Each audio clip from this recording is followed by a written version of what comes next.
Hello and a very warm welcome to the Sound of Economics, Bruegel's podcast. My name is Guntram Wolf and I'm the director of Bruegel, and today I'm discussing with my colleague Simone Tagliapietra, senior fellow at Bruegel. We have just, together with two further colleagues, Niklas Poitier and Georg Zachmann, published a piece in Foreign Affairs on sanctions, and in particular on how Europe can withstand counter sanctions and stay united in the face of counter sanctions and keep up and face the pressure that would come out of counter sanctions that Russia would impose on Europe. But to perhaps introduce the topic and to set the frame right, so the European Union, as well as United Kingdom, the US, and other major Western powers, have decided on major financial and economic sanctions against Russia. They've decided to cut many banks out of the SWIFT system. They've decided to freeze Russian central bank assets and they do not allow transactions with these central bank assets. Meanwhile, gas is still flowing from Russia, and the fear that is now gripping Europeans and many European countries is that this gas flow might stop, and as it stops, shortages will arise, and those shortages will lead to disunity. There's also fear about other counter sanctions that could be done, such as freezing of assets, stopping exports, imports, and other economic activities that, of course, are also interlinked with the payment system. So as SWIFT is getting interrupted, it becomes also more difficult to actually pay for economic transactions, and so therefore also trade flows between Russia and the European economy could get severely interrupted in the wake of this crisis. So our foreign affairs piece really develops a strategy of how to deal with the counter sanctions. And this is what we want to discuss today. And so let me give the floor now to Simone to perhaps give us a few further elements from our article, and then we will ping pong back and forth among the two of us for no more than, I would say, 25 minutes to just get you, our listeners, a view and an overview of what we are describing in this FA article. Simone, over to you. Thank you, Guntram. And indeed, what we have done with this article is to try to focus on what kind of strategy Europe needs in order to maintain unity on sanctions against Russia in the longer term. The idea here is that to be really effective, sanctions might have to last a long time, and ensuring European countries backing these sanctions for a long time is crucial to make them work. And in our view, the necessary starting point here needs to be the one of understanding where Russia pressure points on Europe are. We know that different European countries are differently exposed to Russia. Mapping out this fragmented situation is very important to understand where these pressure points are. And that's exactly our starting point in the analysis. And if you look at this, it is clear, first of all, to start with gas, which is the main item probably here. We know that overall Europe is 40% dependent on Russian gas overall, but there are countries that are way more exposed than others. So we have, of course, Germany. More than 50% of the gas consumed in the country comes from Russia. It is even more in countries like Austria, more than 60%, not to talk about Poland, 80%, or Bulgaria and other Eastern countries that are really almost fully dependent on Russia. But then you have countries like Spain, Portugal that do not really import anything from Russia, no, a single molecule. Then, of course, the other big item is the economic and financial exposure. And then we have really digged into the trade numbers, and these trade numbers show that Europe has a significant advantage in its economic relationship with Russia. Because while Russia relies on the European market for more than half of its exports, European Union sends only 5% of its exports to Russia in turn. So our exposure in terms of trade to Russia is indeed pretty limited. And as a matter of fact, no EU country sends more than 20% of its exports to Russia. So building on this mapping, which of course also included financial, and we know that there are certain banks spanning from Unicredit to Societe Generale and others that are particularly exposed to Russia, we have come up with an idea that for the EU to sustain bold and far-reaching sanctions in the long run, well, Europe needs to set up a sort of compensation scheme. What is needed here is to set up a fund that could be in the order of magnitude of 20 billions per year, financed by EU borrowing, to basically support those sectors and companies across Europe that are particularly exposed to the sanctions vis-à-vis Russia. This could be an instrument of solidarity that can really ensure European unity over time, solidarity, and also, therefore, our political unity and relevance. Right. So let's talk a bit about the response. I think you've mapped very nicely the exposures and also shown that very different countries have different degrees of exposure to the Russian economy, both on the trade side as well as on the gas import side. A lot of talk was already about Italian handbags and the fear that these Italian handbags cannot be sold to Russia. Now, this might sound ridiculous, but of course there are very specific interests behind it, and very specific companies, but also workers that would be affected by sanctions. And of course, on the bigger picture, some countries such as Bulgaria importing 100% of gas from Russia may be very directly and very strongly affected by a possible export ban that Vladimir Putin might decide on.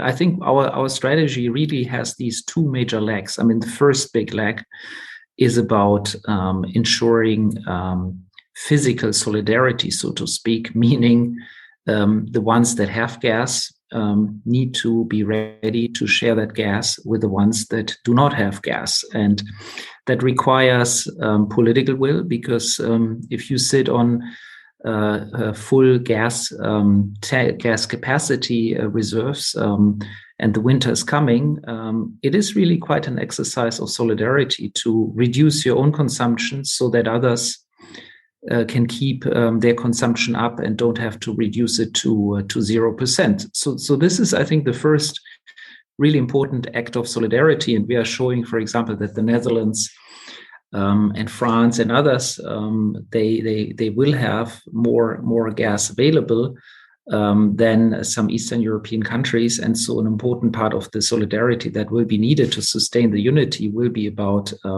shipping gas from Western countries to Eastern countries and finding the infrastructure for doing this. So this is one dimension. And the other is the more financial solidarity dimension. You mentioned it already briefly, Simone. Of course, what we are proposing here is that there are, in fact, significant losses. They are not macroeconomically so big, but they are very targeted in specific sectors and very important in specific industries or for households. And so there, our idea was, well, if Europe wants to be a geopolitical actor, it has to also have the financial instruments, domestic financial instruments, to deal with that, meaning a borrowing facility to support those most affected by counter sanctions would really be quite cohesive and bring together the European countries. So Simone, let me push you a little bit more on the gas side of the story, and really how you see the next winter could look like if there is no gas inflows anymore. You're also publishing another blog post today where you did the simulations and run the numbers, and it does show that we will actually see quite some shortages. So to what extent can that be compensated? And what kind of taboos do we need to break, including keeping on coal-fired power plants or restarting even some nuclear energy power plants? Yes, the situation will, of course, not be easy to manage. It will be also very difficult, by the way, to plan properly such a replacement of the huge volumes that Russia sends to Europe every year. We remember it's more than 1,700 terawatt hours per year that we consume of Russian gas. And here, what we see is, on the one hand, the need to do whatever we can to secure additional LNG supplies. And we know that the problem globally is on the production side. The LNG market globally is very tight, working at full capacity almost. The liquefaction capacity is almost fully utilized globally. So we understand the value of the diplomatic push made by the European Commission, but also by the US administration to countries like Qatar and other producers to try to make whatever possible to send additional volumes to Europe, but also countries that are consuming LNG in Asia, such as Japan, South Korea, to ask them to divert cargoes to Europe in case of an interruption of Russian gas, to show solidarity to Europe. So this is a first important component. The other important component, in our view, is certainly the one of storage. The storage we have in Europe is very important. It allows Europe to have a buffer against these also geopolitical risks. And the problem for Europe after this winter will be to fill up the storage in the spring and in the summer to get ready for the next winter. Typically, we do that using a lot of Russian gas that comes at a very low cost in that part of the year. And usually Europe pays around 10 billion euros to refill the storages. At current prices, we might be paying 70, 80 billion euros to fill up these storages. So this is going to be extremely expensive. And again, the problem there is that energy companies in Europe that typically have to do this operation might have difficulties in doing so because they might be afraid that further down the road, the prices might be lower and therefore they might postpone the decision. So we will need a degree of public intervention here to secure that markets deliver, to secure that gas companies actually fill up these storages. And that's exactly what we have to ensure through contracts for difference, of some instruments of that sort, because we cannot start the next winter without the storages being full. And by the way, here we also need to act on regulation. Currently, we don't mandate companies owning these facilities to fill them up. That's exactly the reason why Gazprom didn't fill up their own facilities in Europe ahead of this winter. They said, well, you don't ask us to do that. We are not obliged to do so by the regulation, and that's real. So we need to change the regulation to oblige these companies to fill up these storages and possibly create strategic storages of gas like Italy or France already have in their own respective local situation. So this is very important, but it's not sufficient. LNG storage, very important, but not sufficient. We will have to open up again the coal-fired power plants that we have been closing down over the last years. We see countries from Germany to Italy already having emergency plans to do so. So in case of an interruption of Russian gas, these countries will open up those power plants running on coal or even on oil that are currently sitting idle. And of course, a prolonged life of certain nuclear power plants, for example, in Germany, will be necessary. And we saw yesterday the finance minister starting a conversation, let's say, on the opportunity or the need to prolong the life of German nuclear power plants should such a scenario occur. This is to say that with all these options, we can mitigate the impact, but the impact will still be there. Particularly in certain countries in the East, physical disruptions might well occur. And therefore, in those situations, industrial gas demand will have to be curtailed. in order to prioritize the residential heating. So this will come at a huge economic cost, also from these physical interruptions that will happen somewhere across Europe, namely in the most exposed countries to Russian gas. And this effect goes on top on the overall price effect, which will, of course, be huge. If Russia tomorrow interrupts the flows to Europe, the gas price will go to the moon. And as a result of that, not only the gas bills of all Europeans, but also the electricity bills will be way higher than today. And therefore, that will further add, by the way, pressure on inflation as well. Right. So we will talk in another event about the macro implications of this ongoing crisis, which is, of course, quite comparable to a negative oil price shock or a stagflationary shock, having major consequences for inflation and for our economic activities, combined with the additional demand push coming from defense. But I want to spend a few last minutes on what it all means, let's say purely on the gas revenue side for Russia itself. Obviously, Russia has now increased actually its exports through Ukraine of gas, thereby increasing its revenues. So one discussion is, of course, how would Russia cope, given that its assets are already freezed, or many assets are freezed? How would it cope with less cash coming in from less exports? And, one dimension I find quite fascinating is that, of course, the major revenues from natural resource exports that Russia has are not coming from gas, but from oil. So oil is more important than gas for the Russian economy's revenues. And as the gas prices are increasing, so do oil prices increase. And there's some substitution since there's substitution also towards oil, and oil is basically a global market. So oil is being filled on ships and then transported around the world. So I guess my question, Simone, perhaps very last question, and we did some back of the envelope calculations on it together, but perhaps you can give our listeners a sense of, what's the order of magnitude here of what Russia loses if it stops exporting gas, and how much could it gain because of higher oil prices? Yes, I think you really went to the key point here. Russia makes cash out of oil more than gas. Gas is very geopolitical because of the rigidity created by this pipeline infrastructure, right? But oil is the real cash machine of the country.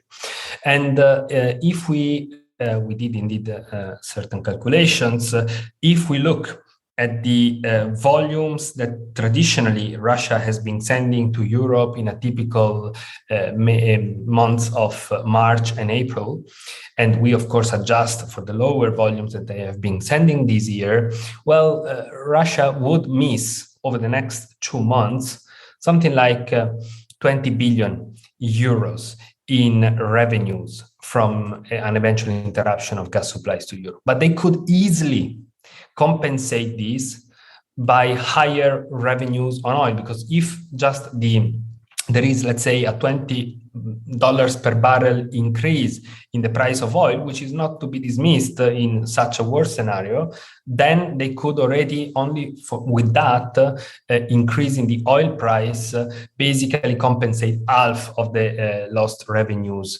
on the gas front. So this is to say that for Russia, oil is indeed the most important item. And as you say, the characteristic here is that oil market is a unique global, let's say, swimming pool. So if Europe puts an embargo on Russian oil, if the US does the same, etc., I mean, yes, we are the main importers of Russian oil, but Russia can direct those flows to China and other customers in Asia, for example. And then we will get the oil from Saudi Arabia that will not export that much anymore to China. So everything is really connected there. So it will be very difficult to hit Russia on that, unless we managed to convince some countries in the Gulf, starting with Saudi Arabia, to start producing more and more. Should the US unleash some strategic petroleum reserves on the market and convince Saudi Arabia to open the tap, use all the spare capacity they have at their disposal, and flood the global market with oil to lower the price, that could be a very important action that could really hurt the Kremlin a lot. Right, and of course, this is of course fascinating to understand how Saudi Arabia plays into this. But perhaps one last observation before we conclude is, of course, that one way of reducing the revenues from oil sales is, of course, through the financial system, and that's where the central bank action becomes relevant, because it makes the financial transactions, dollar, rubles, more difficult, and it is in that sense that Russia might find it difficult to diversify its oil exports. But I think we have had a fascinating discussion on the various aspects of our foreign affairs piece, which really mostly focuses on domestic vulnerabilities in the European Union and how to ensure unity on sanctions, and less so on the effect of the sanctions on the Russian economy. If you are interested in this piece, go on the Foreign Affairs page or on our Bruegel website, where we will put up a link. And thank you so much for listening to us, and stay tuned to Bruegel. We will have more podcasts live on various aspects of this crisis unfolding, upcoming in the next few days, literally. Stay safe and healthy, and thank you. Until next time, bye-bye.